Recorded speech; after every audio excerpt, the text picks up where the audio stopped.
a life living in the field, whole different story.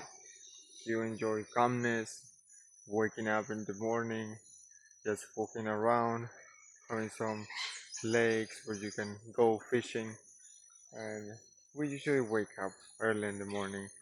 And well, this is not where I usually live, and there is the owner, one who came with a lake, and yeah, I go in there, checking up in Malanga, and well, how the field is doing.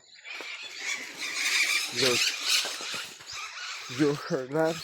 Those are those are parrots. Look, there.